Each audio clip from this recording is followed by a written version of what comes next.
नमस्कार, news for nation देख रहे हैं आप। आपके साथ मैं हूं ऋचा शर्मा। बिहार में क्राइम अनकंट्रोल है। लगातार अपराधी ऐसी घटनाओं को अंजाम दे रहे हैं जिससे आप भी सोचने पर मजबूर हो जाए।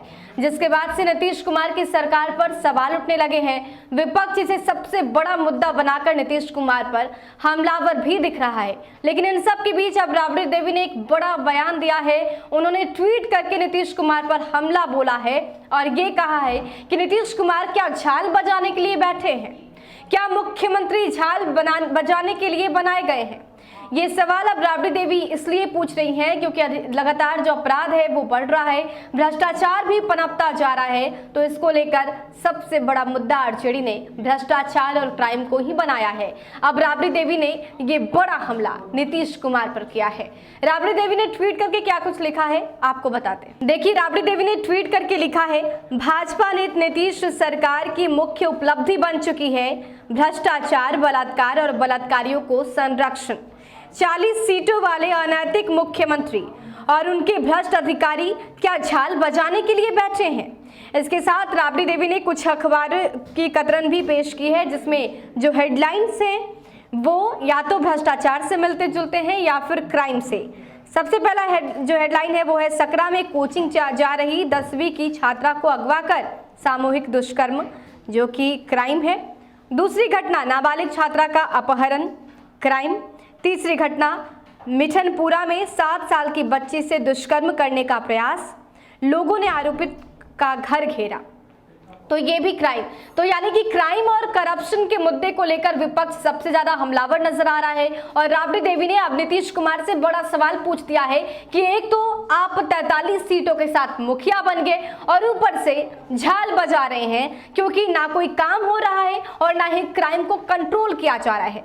आपको बता दें कि बिहार में क्राइम को कंट्रोल करने के लिए नीतीश कुमार लगातार बैठक पे बैठक कर रहे हैं, लेकिन अधिकारी और पुलिस कर्मियों के कानों पर जू तक नहीं रेंग रहा। हम ऐसा इसलिए कह रहे हैं क्योंकि जिस हिसाब से क्राइम बढ़ता जा रहा है, ऐसे में ये कहना बिल्कुल गलत नहीं होगा कि यहाँ पर क्राइम अनकंट्रोल हो चुका है। लेकिन इन सब के बीच नीतीश कुमार ने बड़ा दावा किया है और बिहार वासियों से ये वादा भी किया है कि बहुत जल्द क्राइम पर कंट्रोल किया जाएगा, क्योंकि इसकी जांच सीबीआई करेगी। पुलिस कर्मियों को किसकी जरूरत है वो तमाम उनकी जरूरतें पूरी की जाएगी, मेंटेनेंस भी देखा जाएगा। इसका मतलब कि पुलिस महकमा के पास जो भी जरूरत की चीजें होनी चाहिए वो मुहैया कराई जाएगी और पुलिस पूरी तन मन के साथ अधिकारियों को और जो अपराधी हैं उन पर लगाम लगाने की पूरी कोशिश करेगी।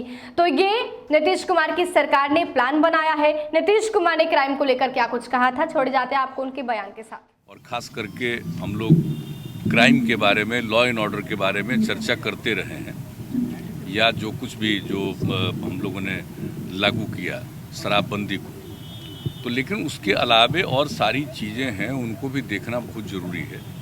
तो हमने पिछली बार कहा था कि हम आते रहेंगे, तो इसलिए पिछले सप्ताह आए थे, आज भी हम आ गए।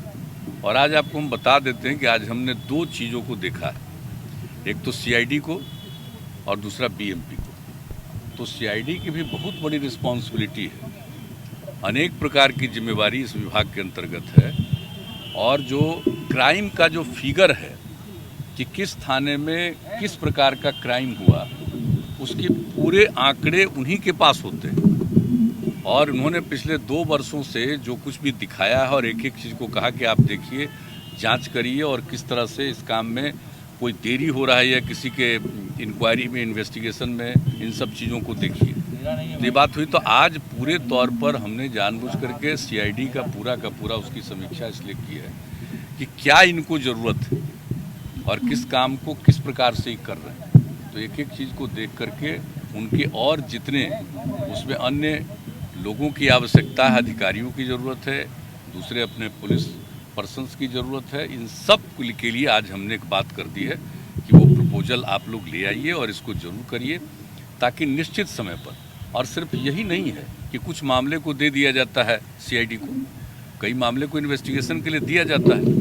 तो सीआईडी का जो इन्वेस्टिगेशन है, ऐसा न हो कि वो समय पर नहीं हो, वो भी बिल्कुल समय पर होना चाहिए।